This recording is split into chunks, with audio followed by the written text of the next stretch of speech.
राष्ट्रवादी काँग्रेसचा वर्धापन दिन आज साजरा होतोय। यानिमित्त राष्ट्रवादी काँग्रेस शरदचंद्र पवार पक्षाचा बालगंधर्व रंगमंदिर इथे मेळावा होतोय। तर त्यासाठी पक्षाचे राष्ट्राध्यक्ष शरद पवार, कार्याध्यक्ष सुप्रिया सुळे, प्रदेशाध्यक्ष जयंत पाटील उपस्थित राहतील। तर राष्ट्रवादी काँग्रेस अजित पवार पक्षाचा कार्यक्रम बालेवाडीत होतोय।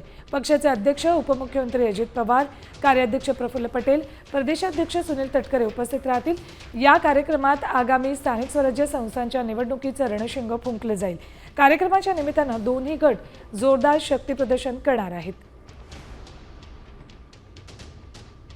काँग्रेस पार्टीचे वर्धापन दिन साजरे होणार आहेत। त्या पार्श्वभूमीवर पुण्यातील बालगंधर्व रंगमंदिरामध्ये राष्ट्रवादी काँग्रेस पार्टी शरदचंद्र पवार पक्षाच्या वतीने तयारी करण्यात आलेली आहे। खूप अत्यंत उत्साहाचे एकूणच आज वातावरण आहे।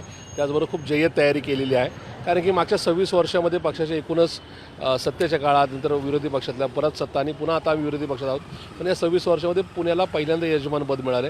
आतापर्यंतचे सगळे जे काय कार्यक्रम झाले, म्हणजे ज्यावेळेस वर्धापन दिन झाला तो मुंबई, दिल्ली, अगदी देहरादून किंवा सुरत या ठिकाणी झाला, पहिल्यांदा पुण्याला बहुमान मिळाला। त्याच्यामुळे आम्ही खूप जय्यत तयारी केलेली आहे। उत्साहाची भावना आहे, पण त्याचबरोबर एकूणच या शहरामध्ये आजही पवार साहेबांना मानणारा एकूणच वर्ग खूप मोठा आहे।